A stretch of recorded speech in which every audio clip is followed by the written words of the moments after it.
Hello, everybody. Welcome to another Finimize Live. Please uh, put your details in the chat. Let us know where you are dialing in from this afternoon or maybe this lunchtime if you're in the US.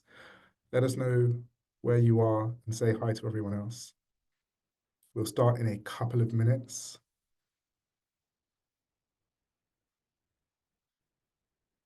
As you're coming in, we will launch a poll shortly so we can get to know you guys better. Please let us know where your primary focus is for investing this year.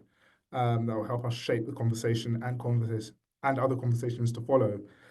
Like I said, please introduce yourself in the chat and we will get started. So welcome to another Finimize Live, a very special Finimize Live. My name is Carl, I'm the VP of Content here at Finimize, and I'm delighted to host today's event, Investing Beyond AI in 2025, with our partner, Blue Whale. As I mentioned, please use the chat, let us know where in the world you are, say hi to everyone. Make sure you switch to all attendees so that everyone can see your message. In terms of how we're going to structure this session, Stephen and I will have a quick conversation for about 15 minutes, but then we will open the doors to your questions. So please use the Q&A box to lodge your questions as the conversation goes on and as things pop up. If you see a question you like, upvote it. If someone's stolen your question, upvote it. We'll get them answered as many as we can, as quickly as we can. But let's dive in. Firstly, just to introduce Blue Whale for those of you who might not know it. So Blue Whale Capital is a London-based boutique asset management firm, co-founded by Peter Hargreaves and our guest today, Stephen Yu.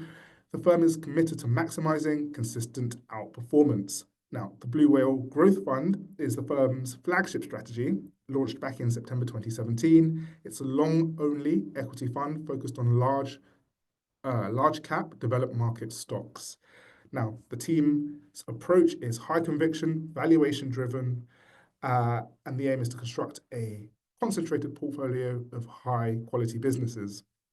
Now, with that out the way, I'm delighted and excited to have Stephen Yu, Managing Partner and Chief Investment Officer of Blue Whale, here with us today.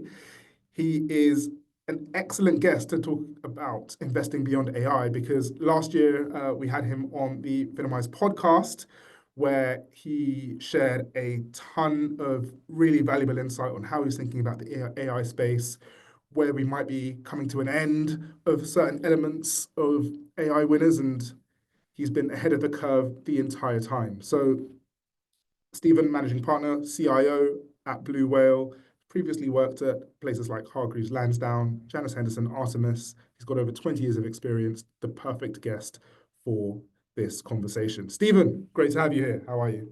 Thank you, Carl. Thank you for having me. Okay, well, let's dive right in. You know, Blue Whale has almost $1.7 billion in asset under management. You invest in a handful of stocks, 25 to 35, from all over the world. Let's start with your investment approach, Stephen. You know, what's the setup at Blue Whale? What's your worldview? How do you pick the stocks that you invest in? So on a very high level, as you outlined at the beginning, we have been running the strategy for about 7 years now. And the aim for us have not really changed. I mean, we aim to maximize our performance in terms of where we invest into. And globally, we only invest into about 25 to 35 companies, and that's what we have been doing so far.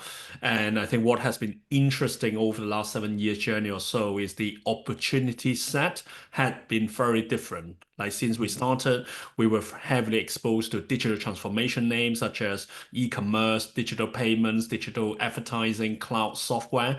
And of course, recently in the last 2-3 years or so, we've been mostly to do with artificial intelligence. So I think what's really important from a global equity manager perspective like us is we do have the ability to invest into the US companies, European, Japanese or UK companies. But ultimately the question is like, where can you find the best opportunities? And we do have a quality bias. We like high quality businesses and an attractive price. We do all the research in-house, etc. But ultimately, yeah, the question we will be asking ourselves is that where can we find the best return in terms of our investment opportunity set?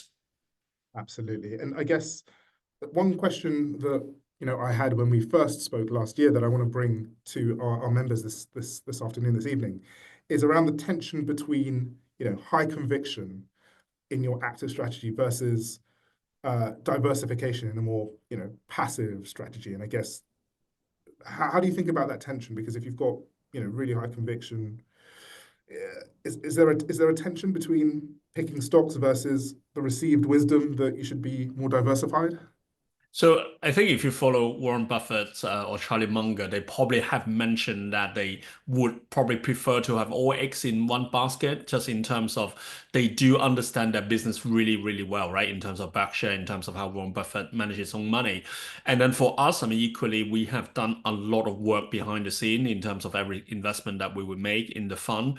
I think the way that you think about this is also probably a bigger topic today. Why with I think most active managers are underperforming passive, and it just probably because they might be running too many stocks.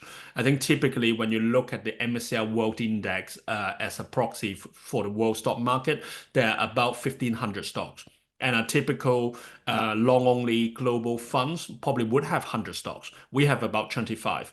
But the way to think about this is like, how do you actually outperform the market, right? I did some work for last year, 2024. I mean, you can do it yourself too. That 25 companies out of 1,500 in the MSCI World Index would have accounted for two-thirds of the returns. So what it means is there's another 1,400 stocks within the MSCI World Index that hasn't done much or had been a detractor in the performance of the index, right? I mean, the index did quite well last year. It was up almost 20%. I mean, Blue Whale Growth Fund, we were up just short of 30. So then how do you outperform is you want to come up with a way to have fewer stocks to start with, to have the better name, right? Just imagine if 25 stocks did well in the index, and then you had maybe 5 to 10 of those 25 names. You don't need to have all of them. But at the same time, you have avoided the massive tail of underperformers, which the market has to have them in the index, right? That's what it called passive strategy. It cannot actually get rid of those 1,400 stocks. And so that's a way for you to outperform significantly if you do get things right. And the other thing, which I think is very important for people to remember as well, obviously, I mean, this is our day-to-day job. I mean, we do it professionally. We have a team of 5 to do all the work in-house, etc. But then for a typical investor, you probably don't invest into one fund. I mean, you probably have multiple funds, etc. And hence, you would probably have a lot more stocks to start with, probably in the range of a few hundred, if you do have an index tracker as well, than just 25 companies. So I think that is just like for people to consider. But I always feel very strongly about high conviction portfolio of companies, and it's better that investor would invest with high conviction manager rather than into diversified portfolios of many stocks. That's a really clear answer. Thank you very much. You mentioned high conviction, so I'm going to have to come to one of your top 10 positions and possibly the most famous one, which is NVIDIA. Perhaps easy for everyone watching and listening to understand why. And you've been out there last year saying it's a stock everyone should own. But perhaps could you, given the topic at hand here is investing beyond AI, maybe let's just start with AI and then we'll move beyond afterwards. But can you help everyone understand, what was your thesis on NVIDIA and how has it evolved as we've seen this, recent advancement in AI tech? So we got involved with NVIDIA only back in June 2021. So it wasn't that early. The strategy was launched back in 2017. So we were basically got involved about 3 years ago. And what was very interesting, of course, if you follow the journey of NVIDIA, that the share price went down by over 50% in 2022. That was the time that we actually took the opportunity to increase our position or to maintain our position. And hence, when the market cap surpassed $1 trillion in June 2023, we already had a very large position. And what was very different in terms of what we did to reflect the high conviction approach was not only that we did very well on the back of our initial investment, but at the same time was to maintain our very large position when Nvidia's market caps surpassed $1 trillion to $2 trillion and then to now more than $3 trillion. I think that does require a lot of conviction. Otherwise, then you probably would have taken profits and move on to something else. So the reason that we did that or maintained that conviction was because I personally feel that generative AI is going to change the world. Just Okay. very simply in terms of our personal day-to-day, in terms of our professional context. Then the question about when is it going to change the world is the timing. Is it going to take a couple of years? Is it going to take 10, 20 years, etc., and some other stuff? But I have no doubt that it's going to change the world quite significantly on the back of the generative AI technology. So then what you really want to do, which is our view on this, is I think at the moment there's a lot of companies trying to develop AI applications. So mostly the big tech personally, and now you have the Chinese, which just started the DeepSeek model a few weeks ago. So we would welcome probably more competition within the AI application development space, which then is a bit difficult to work out who's going to win. So when you look at the big tech companies, the Mac 6 outside, so actually net Apple, so Mac 5 outside Nvidia and Apple, they are spending over $300 billion this year just to invest into AI. That's a very big number. And of course, from an investor perspective, the question is like, how do they actually get the economics work? I mean, are they able to charge us the fee that they need to charge ultimately? At the moment, I think they're undercharging, including ChatGPT, the $200 subscription a month. So ultimately, it's about the price that they charge us. And at the moment, it's unclear whether they actually have the applications that we want to pay for.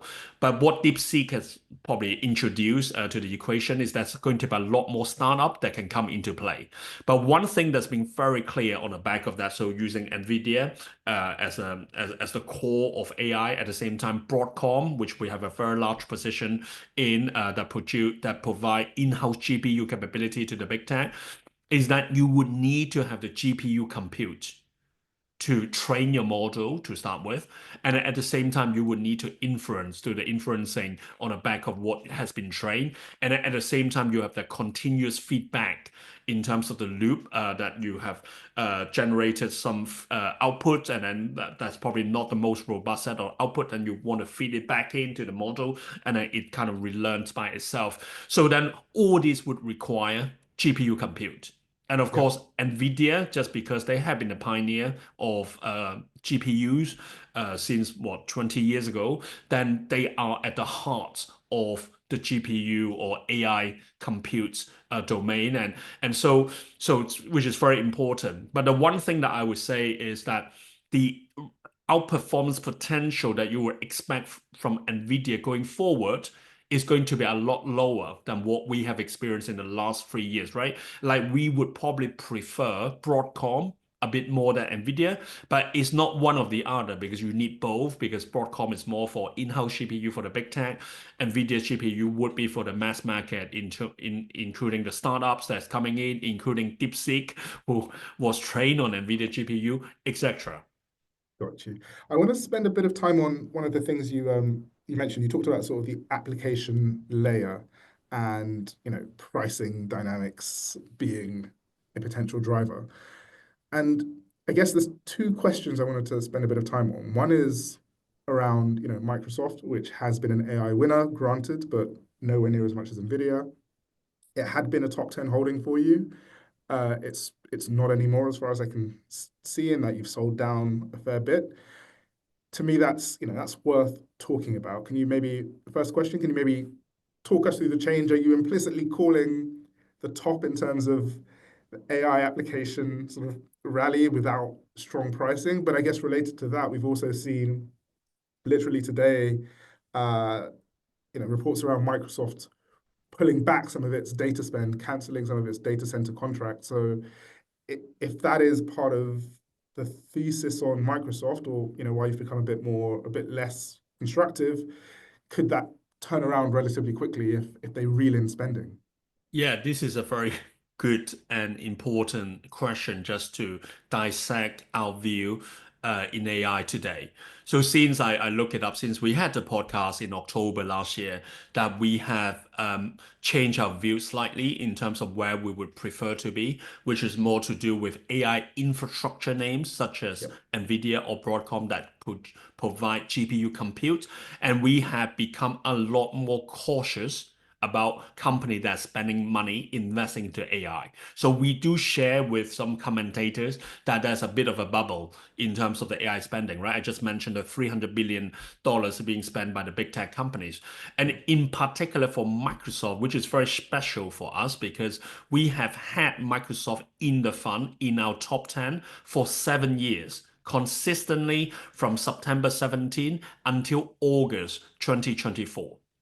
7 years, top 10. I mean, we didn't have any other stock that have maintained a top 10 position for 7 years. But then we started to gradually reduce our position, and now we are just about to exit our position entirely in Microsoft, which is very significant, I would say, because it's a stock that did very well for us 7 years ago. Microsoft market cap was at only $500 billion. That's Wow. when we started investing into Yeah, Microsoft, right? those were So the days. now is the third biggest company in the world, over $3 trillion. So that something have changed. So what have changed in a snapshot was that the quality of Microsoft over the last 7 years has been improving on the back of a transition to cloud at the same time subscription model, right? So the margin profile of Microsoft has been expanding over the last 7 years or so.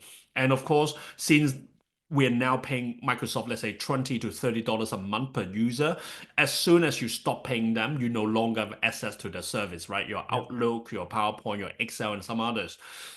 But I would say that the margin that they make on the back of Office 365 subscription is very high because the only thing they're providing to us would be the OneDrive storage, right? If you have your emails, your documents that you store in the cloud, that's what they probably do it for you, which is done on Azure.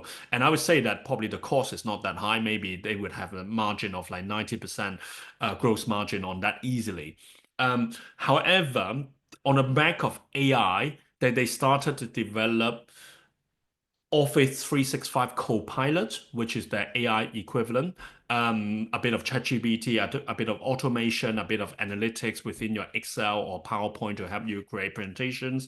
That is a lot more expensive for them to Yep. produce that capability, right? So while they have also introduced a fee structure, which is to charge us $30 a month per user if you want that add-on, but I would suggest that the margin that they make from this product is a lot lower than the Office 365 subscription. At the same time, the business become more dependent on either NVIDIA GPUs or in-house GPUs, which is not the case previously. So what Yep. we're saying here is when we look at the valuation of Microsoft, it's very expensive in our view. I mean, it has actually underperformed the market last year and this year. So it has not actually been an AI winners over the last 18 months or so. I mean, it did very well in 2023, but not Mhm. since last year. And then the other thing about Microsoft is the margin is unlikely to expand going forward. I mean, we would actually think the return on investor capital profile for Microsoft is coming down from here. But what we are not saying, though, which is a very important point, is that Microsoft is not disappearing. It's Yeah. going to be with us for a long, long time. It will remain one of the biggest tech companies that are very sticky in terms of customer base, enterprise users, etc. But what we're saying is the outperformance potential from Microsoft is unlikely to be what Microsoft has delivered in the last 7 years.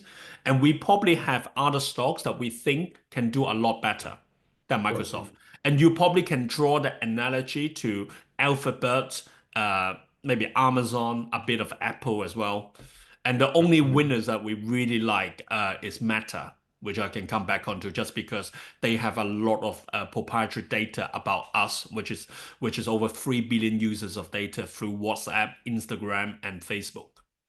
Cool. Okay. Well, a lot to chew over there on Microsoft. Potentially, it's turning back into a money market mutual fund with a tech company attached, as it used to be described back in the day. But let's come on to everyone's questions in our remaining 11 minutes. Again, if you've seen a question that you want answered, please upvote it. Otherwise, please leave your question in the question and answer box and we will get through them. So first question here from S. Linda. Stephen, do you consider any of the Mag 7 stocks overvalued? If so, which? Which ones? By how much? And when would a correction occur? Okay, well, a fair bit in there, but I think you've given a view on some of those Mag 7 stocks, so maybe we can start there. Yes, I would say that all of them outside of Nvidia and a bit outside Meta. I mean, I would say Meta is probably overvalued too. But then if you do take a long-term view, just because we probably would have some sort of AI avatar to replicate us through the data they have on us. So then you can take a long-term view on this, but short-term is all overvalued. The reason we say that outside of Nvidia they're all overvalued is because they are transferring a lot of their free cash flow to Nvidia's revenue or Broadcom's revenue, right? When I talk about the $300 billion worth of CapEx by the Max 7, Max 6 actually, that they is after free cash flow. So if we didn't have AI, that $300 billion of revenue would belong to shareholders. And when we look at valuation metrics, which is free cash flow yield, adjusted for that basically kills the free cash flow number. And that number have been transferred to the revenue of Nvidia and Broadcom, which is very interesting. So then my question to you is that which side would you like to be on? I would probably want to be on the receiving side that everyone would want to spend money with me to buy my product. Then the other side that you are spending money hoping that you would develop some AI killer applications that everyone want to pay for. But that's not a guarantee journey, right? You might work it out or you might not work it out. I mean, Google Gemini will be a good example that is Google Gemini going to dominate the GPT space? I mean, or is that Perplexity or ChatGPT or even DeepSeek is coming in to challenge that domain? So it's a bit questionable whether Google Gemini could be as successful as Google search for the last 20 years or so. So that's a question that you have to answer yourself. So to us, all the Max 6 are quite overvalued. But of course, then you have to think about, okay, in the current regime, that is a very challenging world, who can actually invest any money into AI? There are not many places for you to park your money. And at the same time, probably there's a lot of inflows from passive trackers. And then if you buy a passive fund, some majority of money would have gone into the Mac 6 or Mac 7. So then I think parking Nvidia, we do feel most of them are very overvalued. Fantastic, really clear answer. The second question from an anonymous attendee, and I wonder if this is maybe about Palantir. They've asked, Stephen, do you consider stock-based compensation in your investment process? Yeah, the short answer is we do. So when we look at free cash flow yield for valuation, we will adjust out for the stock-based comp from any companies. Cool. Thank you very much. Are you concerned about a bubble in AI stocks? I think we are probably just started the journey. I think we're quite relatively early in that journey just because we haven't seen much yet from AI. So if you believe that all the AI application that we've seen today, like ChatGPT, image generation like Midjourney or Firefly, transcribing your conference call real time, summarizing an essay and doing bits and pieces, or chatbots, if you think this is the AI that we'll be talking about, then we probably got too many GPUs. Yeah. The AI that I would expect to come, which is under development at the moment, such as AI agents that are actually going to connect to the backend of any operating systems that can actually perform work for us. Mhm. And at the same time, AI avatar, which is basically to replicate us in a way that it can help you to perform certain tasks because it has learned a lot of things about you, what holidays you like, where you want to go for dinners, and there's a lot of things that you can get your replica to do it for you that have not yet started. But then when you think about like what I mentioned about Meta, like they have 3 billion users globally. So what it means is you can have easily 3 billion unique avatar for everyone. And that's a lot of compute, a lot of trainings, and a lot of use cases, right? So what it means is, in that sense, I don't think we're in a bubble yet, just because we haven't seen enough. There's a lot of potential to see it. But of course, when you look at valuation of some company, yeah, maybe there's a bit of a bubbly territory. But then it all depends on time horizon, isn't it? Because if you say to me the time horizon for some of these things to work is going to be 10 years, then yeah, Mm. maybe you don't want to buy now. But if you think, oh, it's coming in the next 2 years, which is quite likely, then you will be more comfortable for overpaying now because you know that in 2 years' time you'll actually see some kind of outputs from some of these That use cases. that brings us very neatly onto a question from Katie, who asks if you have a view on quantum stocks, referencing Jensen's comments that we're 15 to 30 years away at the start of the year, sending quantum stocks tumbling. Uh, yeah, do you see them recovering? Are they the future? Is her Yeah, question. it's a difficult one. I don't claim to be expert in quantum computing. I mean that recently there's been quite a bit of news flow from Google, who suggested they had a breakthrough, followed by Microsoft recently, and of course Jensen Huang have said that it takes a lot longer for that to work. But I think one thing is quite interesting, which I do believe this particular comment is that the generative AI capability today surprised a lot of people, a lot of scientists. What surprised them was that they didn't expect generative AI capability or large language model capability could have performed certain tasks, which Mm. they only thought maybe quantum computing was the answer to deliver those kind of problem solving. But they later on they realized that actually the generative AI large language model can equally perform a lot of those tasks. And hence, then I think what I'm saying here is, of course, I mean, at some point we're going to get quantum computing. It's probably going to be a disruption to NVIDIA's GPU because you no longer need the GPUs, right? It's a completely different ecosystem. But maybe we're too far ahead of in terms of the journey or in terms of when it's going to come. But at the same time, between now and then, there's a lot of things that the current capability could perform that Yeah, wasn't expected before. So yeah. I probably would give more credit to that than worry about quantum computing. I think what we really like for us from Blue Whale perspective, we want it now. I don't want to wait for 5 to 10 years to hope that something is going to work. I want it now, right? And hence I mentioned about Nvidia's and Broadcom there at on the receiving end. I don't Yeah. need to worry about whether you're going to be a winner in AI applications or not. I'm just making more money today than before I have to consider who is going to be the next winners. And maybe just to, again, like since we set out the topic of investing beyond AI, and we spend a lot of time on AI. But Stephen, you're not just big tech or AI investors at Blue Whale, so I wanted to maybe close with a big picture question, considering the likes of PMI or Flutter that you also hold. So let's maybe spend a bit of time looking outside of AI. Are there two or three other trends that you're watching closely, and how are you investing in them? Yeah, so without going into too much of the investment thesis, I would probably just list out those names. If people are Yeah, interested, I sure. can expand on. And so we like US sports gaming through Flutter in the US. Very idiosyncratic, not depending on Trump. Legalization of sports gaming is done on a state by state level. We like biologics.